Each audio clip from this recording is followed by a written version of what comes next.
அனைவருக்கும் வணக்கம். இன்னைக்கு நம்ம செல்வி ராஜேந்திரன் கிச்சன்ல ஒரு நல்லாம்பட்டி நாட்டுக்கோழி சிக்கன் வறுவல் தான் பார்க்க. 2 ஸ்பூன் மல்லி, 1 ஸ்பூன் ஜீரகம், 1 ஸ்பூன் மிளகு, 1/2 ஸ்பூன் சோம்பு, 2 பட்டை, 5 கிராம்பு, இதில் 4 வரமிளகாய் சேர்த்துருக்கு. நல்லா வறுபட்டுருக்கு. ஆறணுன்னா மிக்சி ஜாரில் போட்டு இதை தாளிச்சுக்கலாம். இப்போ தேவையான அளவு எண்ணெய் ஊற்றிக்கலாம். சோம்பு போட்டுக்கலாம்.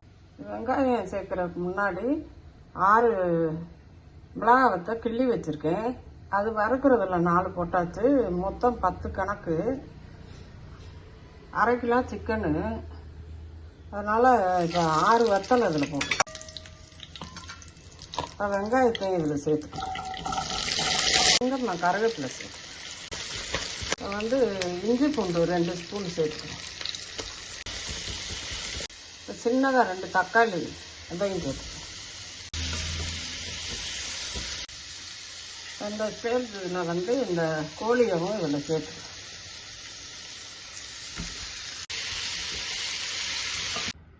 இந்த பொடியை அரைச்சிக்கலாம். இதில் கொஞ்சமாக மஞ்சத்தூள் சேர்த்துக்கிறோம்.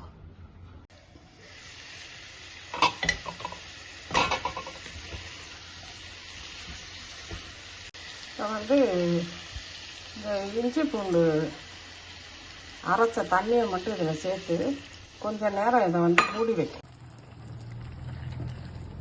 இப்போ தேவையான அளவு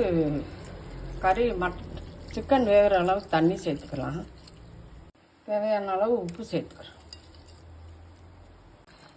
இப்போ பார்த்தீங்கன்னா நல்லாம்பட்டி நாட்டுக்கோழி சிக்கன் வறுவல் சூப்பராக ரெடி ஆயிடுச்சு. இதே மாதிரி நீங்களும் செஞ்சு பாருங்கள். செஞ்சு பார்த்துட்டு எப்படி இருக்குன்னு எங்களுக்கு கமெண்ட் பண்ணுங்கள்.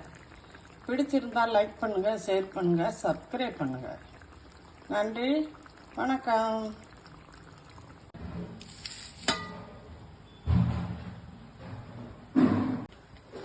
இந்த கிரேவி ஈரோடு மாவட்டம் நல்லாம்பட்டி நாட்டுக்கோழி சிக்கன் கிரேவி. இதுக்கு பேர், இந்த கிரேவிக்கு பேர். இப்போதான் ஃபர்ஸ்ட் டைம் வைக்கணும். முதல் தடவை இப்போ நாங்கள் சாப்பிட்றோம். இந்த கிரேவி இப்போ தான் முதல்ல சாப்பிட்றோம். நல்லாம்பட்டி நாட்டுக்கோழி சிக்கன் கிரேவி நல்லா டேஸ்டாக இருக்கு.